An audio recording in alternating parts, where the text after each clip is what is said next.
Jay Gould was considered a genius when it came to the stock market. It was said that Wall Street was his playground, bribing and manipulating his way to the top, amassing a fortune of $2 trillion in today's money. But how did this man brought all of America down in a single day, losing it all to a single gamble? This is the story of a young boy from a small farm, following his ambition, in the process creating a storm for the whole world.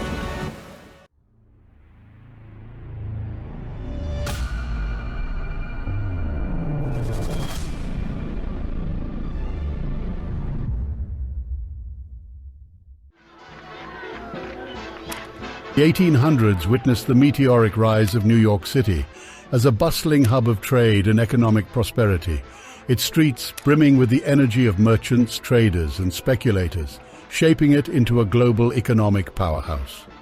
But a few miles north in the small town of Roxbury, a boy named Jason Gould was born, destined to change the course of the nation. Gould's family wasn't rich in any regard. His father was a farmer owning a tiny plot of land, while his mother had tragically passed away when he was only 5 years old. He would help his father around the farm, but Gould wasn't satisfied with his life, and he knew that. The farm is too small for my ambition. And hence, at the age of 14, his father gave in to his ambition and let young Gould join Hobart Academy. Due to the family situation, young Gould would have to pay his fees by working as a clerk for a local blacksmith. Young Gould was a hard-working boy, completing his work early, just so he could study mathematics and geography late at night. His knowledge of these subjects was impeccable, and through them he once swiped a property that the blacksmith was looking for, knowing that it would double in price, and he was right, netting a $2,000 profit. Betrayals were a constant part of Gould's life, and breaking trust for riches was a part of Gould's character. After this incident, the tension between them grew, and soon young Gould would part ways with the blacksmith. Later, young Gould started a surveying business, mapping the still uncharted lands of Albany, Delaware, and Ohio. He was a determined man, traveling 40 miles a day on foot with no overcoat while having a few cents in his pockets. It was hard work, but nothing new to Gould. The accuracy of his maps was impeccable and created a constant flow of customers. Slowly but steadily his business grew, getting more men to work under him and surveying even more counties.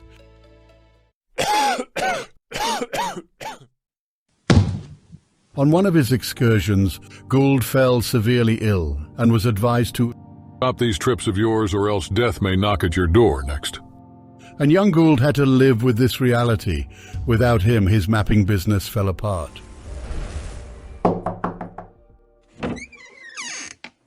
Can I know where Mr. Jason Gould resides?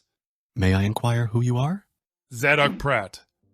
Pratt was a local celebrity, amassing a wealth of $100,000 through his various tannery across America. Gould always admired Pratt and had tried selling some maps to him in the past.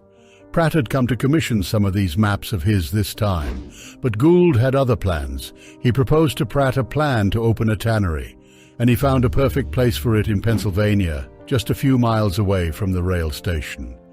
At first, Pratt was hesitant to give young Gould a chance, but seeing the ambition in the young man's eyes, Pratt agreed and gave $120,000 to begin their business.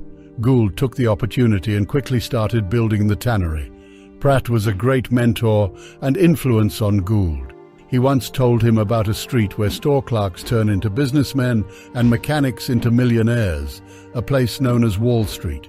This place stayed in Gould's mind for decades, and when Pratt sold his share, the tannery became a disputed property. After regaining control, Gould sold his shares in the tannery and began working toward his next and final calling. There are magician's skills to be learned on Wall Street, and I mean to learn them.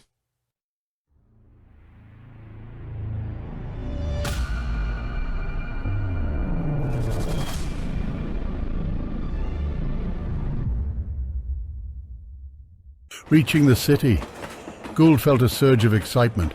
This wasn't the first time he visited New York. The place hadn't changed that much since he last visited, but the ambitions he craved from the city were different. Gould booked himself a room in Union Square and started reading and analyzing every newspaper, magazine, and report. He didn't waste a single moment familiarizing himself with the ins and outs of Wall Street. To gather more information, Gould soon became a stockbroker.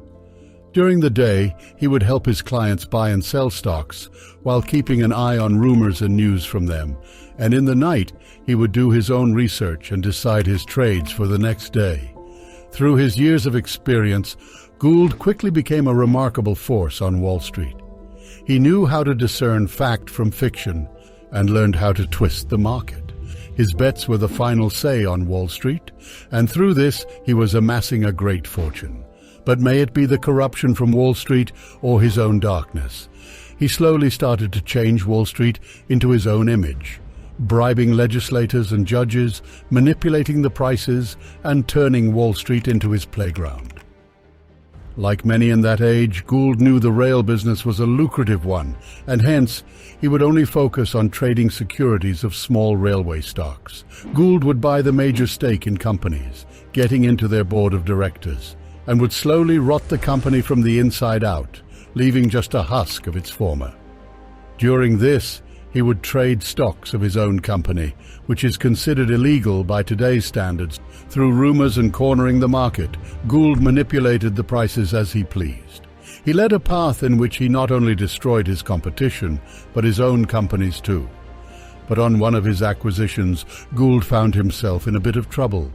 Erie Railroad Company was a railroad running between New York City, Buffalo, and Chicago. After Gould joined the directors, he wanted to expand Erie's railways westwards, which created conflict with one of the other director named Cornelius Vanderbilt.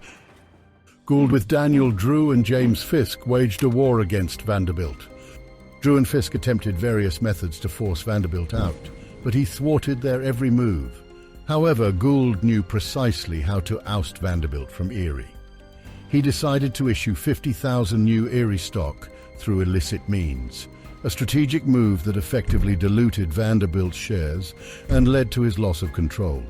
Subsequently, Gould proceeded to bribe legislators to legitimize the action.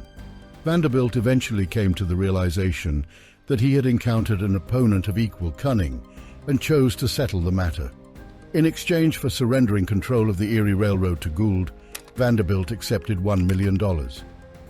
After the Erie Railways incident, Fisk and Gould became good friends. They both were around the same age, but neither had anything in common. Fisk was loud and charismatic, while Gould was a prude and so soft-spoken. Despite the differences, they were so close that some may even describe them as twins, one incomplete without the other.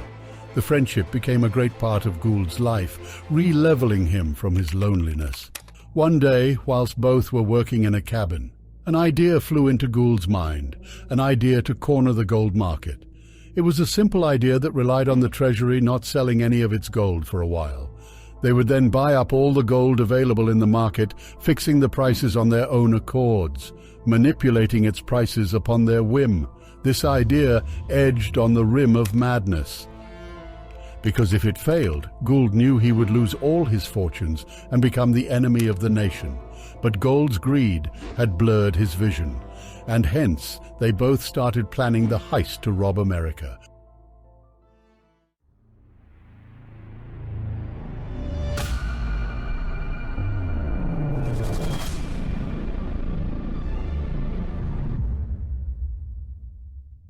They enlisted the help of Abel Corbin, the brother-in-law of then-President Ulysses Grant.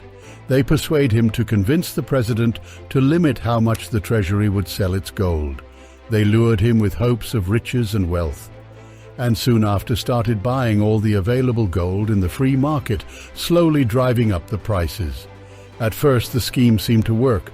Gold prices were rising higher and higher, leaving both Gould and Fisk overjoyed at their brilliance.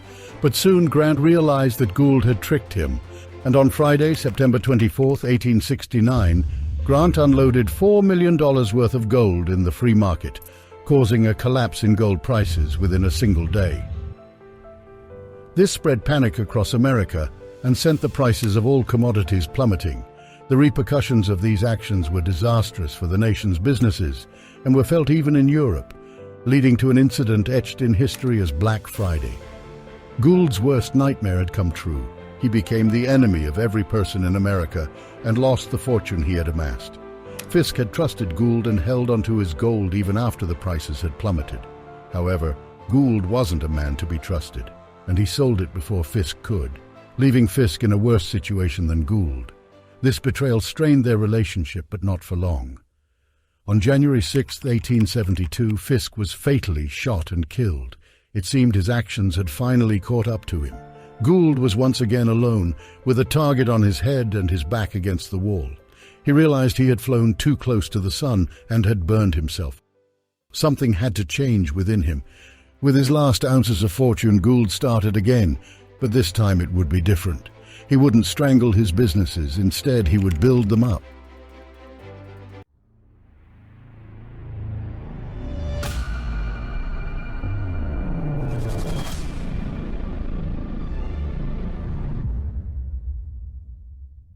After the Black Friday incident, Gould was forced out of many companies he was part of, so he turned his complete attention to the few he had some power in. Missouri Pacific Railroad was one of these companies. Gould tried his best to build it into a great power, acquired new rail lines and independent companies, used stock market profits for financing, and waged a relentless war on competitors. Slowly, Gould created an empire rivaled by none, and it might seem that Gould's growth knew no limits. On December 2, 1892, Jason Gould died of tuberculosis at the age of 54, leaving behind a legacy of hatred and betrayal that endured for decades, yet was gradually forgotten by the sands of time.